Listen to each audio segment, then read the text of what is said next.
Hello and welcome back to the Horse Racing Network with me, Izzy Phillips, and I'm joined as always by racing broadcaster and journalist Paul Alster, and we're taking a look ahead to a big weekend of racing, the aftermath of Royal Ascot. We touch on that a tiny bit with one of the races we've got today. We've got a couple of Ascot runners going again already, only 5 or 6 days later for a couple of them. So first things first, though, the weather. I think we can't not have a conversation about the weather now. Paul, I know that you're on even sunnier shores than us, but it is absolutely roasting in the UK right now. Yes, it's not easy, especially when most people aren't used to these temperatures. I'm out, in the Mediterranean sort of area, and it is very, very warm, and it's going to stay like this for a long time, but we're kind of used to it. But Britain isn't used to it. I've got to say that the racing industry, I think, has done pretty well. That they cancelled the racing on, was it Wednesday, when it was absolutely scorching. That was a sensible thing to do. And then they've moved other races to early start times, like 10:15 and 10:30 in the morning. So I think they've done well on that score. So a pat on the back for the racing industry. But if you're going racing, you just want to be taking bags of water. And I know it won't please alcohol. Otherwise, it's not a great combination. Okay, and it is going to be another sunny weekend across the UK. So that goes for all of the race courses we are going to be covering in terms of Newcastle and York. And there's also lovely weather at the Curragh as well. We're going to be covering a couple of races from there over the weekend also. We'll kick things off with the all-weather. We'll start with Newcastle, and we have got the Northumberland Plate, a massive field of 20 runners for this one. Top of the market, we have Circus of Rome, Ride the Thunder, Team Player, Spirit Mixer, Saint Etienne, Synergism, and Moon Over Miami, Xanderbad, Badur, and really just bigger at the rest there. So many runners. I feel a race for you here, Paul, because you usually like one at a decent price. Who have you got for us? Well, I've got one at a decent price, funnily enough. You should say that. I've got to say, it's a really lopsided market, because there's one horse that's being backed to the exclusion of virtually everything else here, and that's Circus of Rome, the Richard Hughes runner, at around 3-1. It's been 6-1, 7-1 earlier in the week. And maybe I'm missing something. I mean, the horse had good form. He's won at Newcastle, that much we know. He handles the surface. He's won here over 1.5 miles. He ran a decent race over 1.75 miles at Haydock last September, and was at the old Borough Cup or the old Newton Cup. But he's yet to do the distance, and he's plenty high enough in the weights, but clearly they think he's going to improve a lot for this extra trip. But the betting, up 7-1, 8-1 bar one, which seems to me very strange. One horse has been a big move for is Saint Etienne, the Brian Ellison horse, whose recent form again is nothing to write home about. But Brian Ellison has won this before. This is his local track. This is the only race he really, really wants to win. It's the one race that means more to him than anything else. So you'd have to be wary that Saint Etienne could improve very significantly on what it has done so far. As for the rest, well, Roger Varian's Ride the Thunder, I thought, ran really well up at Hamilton about 6 weeks ago. He's lightly raced this season, open to improvement. Spirit Mixer, of course, has won it before for Andrew Balding. He had a really good Royal Ascot, did Andrew. The horse, though, hasn't really shone in its last couple of starts. And a bigger price is Pridwen, is a horse who's won at the course before over the course and distance. He loves this race. He loves this track. Got a lot of weight, though. In the end, my eye has been drawn to the Ian Williams trained runner, Dancing in Paris, with Dougie Costello on board. And this horse wouldn't have enjoyed the soft ground at Epsom last time out. He also needs more of a trip than 1.5 miles. And if you look at his previous form on a quick surface, where he ran that terrific fourth to Santorini Star at York Seabourn meeting last year, he was second at Glorious Goodwood over 1.75 miles as well. But most significantly, he only missed out by a neck to Spirit Mixer in this race 12 months ago. And yes, okay, he's £4 higher, but he comes here in better form, I feel, than Spirit Mixer. So at around 10, 12-1, I think we've got a nice each way shout with Dancing in Paris. Nice. I like that. You've Yeah, kind of good. gone through a couple of the ones that I fancy. Spirit Mixer. Like you say, Baldwin's horses are just in good form. He had a good week at Royal Ascot. And I do like Pridwin. I think he could go well each way. And I'd like you say, the only thing is he's got a lot of weight, so he's got a real uphill battle if he's wanting to win the race. But I do think he could place in a big field. Certainly, I think he's got the credentials to do that. So I'd probably do Pridwin each way. And I quite like Spirit Mixer. Top of the market are all low drawn horses. So it'd be interesting to see. Obviously, we saw at Ascot there was a Golden Highway and a draw bias. I wonder whether there will be anything like that this weekend, especially just with the weather, just drying the course out so much. Whether you kind of get these patches of ground. Well, one interesting thing, obviously, on the all weather, it's not quite as pronounced, but even though Oh it's a no, sorry, I 2 mile thought we were sprint, at York there. Ignore me. no, Not going to we're at get a Golden Newcastle as far as I know. Highway.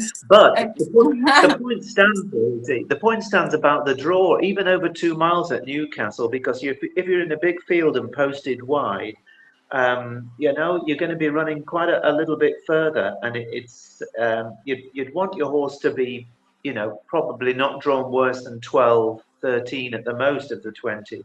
So I think Dancing in Paris in 4 is one of the reasons that I thought he would be able to slot in really nicely, not far off the rail, maybe, you know, in third, fourth, fifth position, and just have the lead in his sights. And also at Newcastle, it's a really stiff track because they're uphill all the way from about 3.5 out. So you've got to stay, and I know this horse will stay. So next we do head over to York, racing all over the show this weekend, and we have the Criterion Stakes. It is a Group 3. You've got lovely weather at York, another one to take the sun cream for. And as I mentioned earlier, an informed trainer, Andrew Baldwin, holds a place at the top of the market with Never So Brave. You've also got Sabre Strike in here. He ran a pig at Royal Ascot, and he's having another go. The same as actually Royal Velvet, who's also in this field. But you've also got Chicago Critic and Kirat in here as well. Val Makara bringing up the field at 50-1. I mean, Sabre Strike and Royal Velvet, I actually fancied the chances of both of them, Paul, at Royal Ascot. But I think just on a fresh legs conversation, I can't actually see past Never So Brave here. What's your thoughts? I agree with you, absolutely. I think, you know, Never So Brave. I think you've got to be a brave man to oppose, because remember he won the Group 1 here over 7 furlongs at the Ebor fixture where he beat Lake Forest.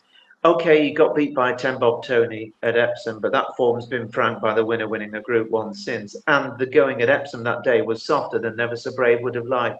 So he's got his course, he's got his ground, he's got his trip, and he's got his main rival, who, as you pointed out, ran well below expectations in the Jersey Stakes at Ascot, although he did stay on. I think it's interesting that William Haggas is going to run Sabre Strike again so quickly. He obviously feels the horse didn't do a lot at Ascot for whatever reason. The rest, I don't think they're quite in this league. So although I'm loath to be tipping favourites, I think if you can get around even money, Never So Brave, then that might be the best bet of the weekend. Yeah, I think he's got a fantastic chance in this. I really can't see past Never So Brave. So that's 2 strikes for him, and means that we're actually swiftly moving on to the Curragh on Saturday, where we have the Pretty Polly Stakes. It is a Group 1 for the girls. And at the top of the market, we have a horse that absolutely stunned last time out, and that is Joseph O'Brien's Thundering On. In here as well, we've got the gorgeous Estrange. So that's a really interesting matchup. Those two are quite well fancied near the top of the market. And then there's a little bit of a gap to the Wafnan Horse One. Look, you've got Red Letter, Venetian Lace, Naira, Killing Queen. We might take the long way at Carolina Jetstream. Beautify bringing up the field. I mean, I was so taken by Thundering On. I thought she was so impressive last time out. She's really hard to see past, although she's a really, really skinny price, isn't she? Which makes me think that maybe Estrange could have a good showing and take her on. Yeah, I think these two, they're the two class acts of what we've seen. Thundering On was tremendous at Epsom. That was a mile and a half. Of course, it was when there was some cut in the ground. If the ground dries out at the Curragh, that might be a bit of a question mark because all her form has come on good ground at the fastest, good to yielding ground at the fastest. And she acts well in testing ground. She's coming back in trip. Well, she only found Kalpana, your favourite horse, Izzy. Kalpana was just too good for her at Ascot on Champions Day last year, but she had some terrific form last season. Already come out and won very, very well at Carlisle, and she will handle the quicker ground. But I think in a race where you're probably going to have your job on to beat the favourite, she's got to run below form, I think, Thundering On. And it's only drying ground, I think, that might make her do that. The one that I think has got a better chance than the market suggests is actually Beautify. For Aidan O'Brien and Ryan Moore, top team, they harvested the races at Royal Ascot, of course, last week. This filly was a Group 2 winner last season at the Curragh. She was also second to Precise in the Group 1 at the Champions meeting there. The season, she almost certainly needed her first run back at Newmarket. And then she looked to me as if she just didn't have the pace in the Irish 1,000 guineas won by Precise. And when you look at her pedigree, it definitely suggests that she is going to do better at the mile and a quarter trip. She's got stamina on the dam side at a good level up to a mile and a half. So the fact we know she goes on a decent surface, she's a classy filly, she's representing the top team. And, depending on what prices you're seeing, my prices have just disappeared, but she's a nice, tasty double figure price, at least 16 to 1. So I'd be inclined to back Beautify each way as an alternative to backing Thundering On ground that might be as fast as she would want it. Yeah, I think in places you can actually get a really lovely price on Beautify. So that could be a big result for you, Paul, if that comes in on Saturday. And that might just spur you into Sunday, where we do have the Irish Derby. We don't have the full declarations at the time of recording, but we do currently still have 11 runners in the field. And we're going to take a quick spin through them. At the top of the market, we have probably the most controversial non-runner in the Derby for a long time. That is Benvenuto Cellini. You've got Rahib in here. Christmas Day. You've got a few that ran well. Obviously Christmas Day won the Derby. You've got a few that ran well, like James J. Braddock you've got in here. You've also got Pierre Bonnard. You've also got Bay of Brilliance. You've even got an entry currently for Causeway, who's obviously just won at Royal Ascot. So I think it's going to be a really interesting race, just because I don't think we're necessarily going to get a repeat of the Derby. That was, as you said, when speaking about Thundering On, the ground at that Derby meeting was softer. Obviously, Derby Day itself was a washout.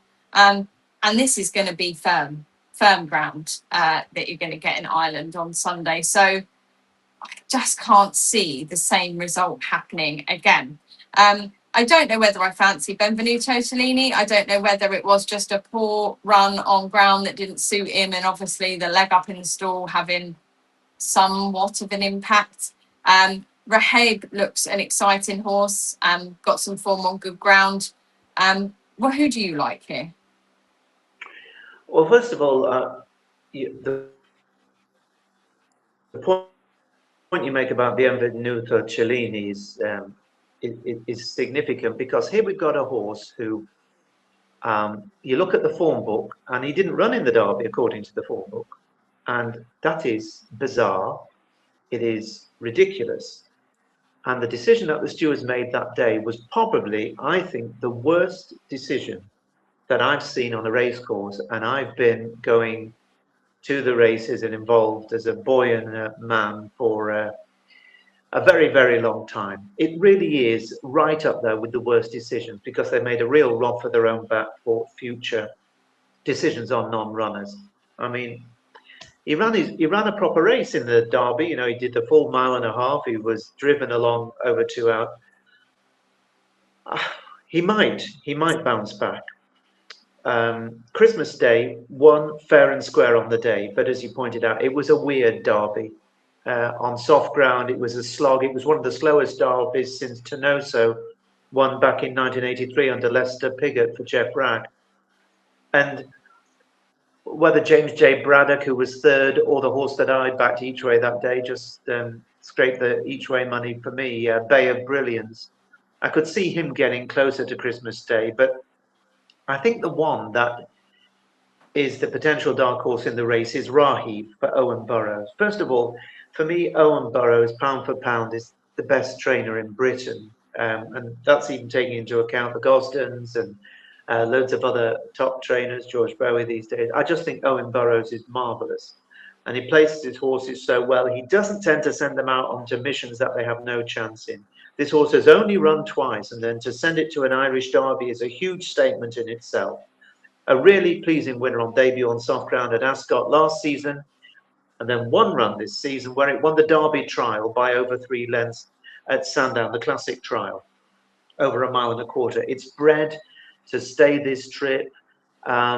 I think this horse could be very, very good. It certainly won in more impressive fashion at Sandown than even Connections thought was likely, because they thought they still had quite a bit left to work on, and he murdered them at Sandown. So given that those that have run in the Derby, and also one or two that have been busy at Ascot, might not be the very best, well, they might be the best of a bad crop so far of the colts, I don't know.